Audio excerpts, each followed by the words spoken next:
ধরুন আপনার বস আপনাকে বলল এখানে নেম দেওয়া আছে এবং এখানে স্যালারি দেওয়া আছে, এগুলোর থেকে তুমি 20,000 টাকার যারা কম তারা আসলে বোনাস পাবে না, 20,000 টাকার যারা বেশি তারা বোনাস পাবে।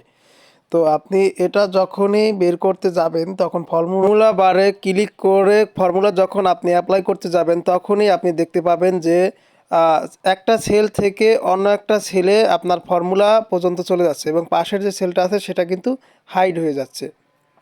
এই যে দেখতে পাচ্ছেন যে পাশে কিন্তু সেলটা আছে, স্যালারি যে সেলটা আছে ওটা কিন্তু হাইড হয়ে গেছে এবং ওইখানে কিন্তু আপনি চাইলে আর ক্লিক করতে পারবেন না। তো এটা কিন্তু একটা সমস্যা। তো এই সমস্যাটা আমরা কিভাবে সমাধান করব সেই বিষয়ে আমরা এখন কথা বলবো।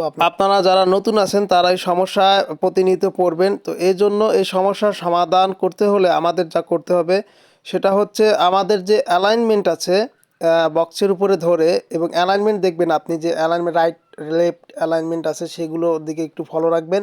যদি মিডল অ্যালাইনমেন্ট থাকে তাহলে এই সমস্যাগুলো হয়ে থাকে। তো সেক্ষেত্রে আমরা অ্যালাইনমেন্টটা দেবো হচ্ছে গিয়ে আপনার লেফট অ্যালাইনমেন্ট, ওটা সবসময় দিয়ে রাখবেন, তাহলে ফর্মুলা ইউজ করতে গেলে আপনাদের এরকম সমস্যা হবে না আশা করি।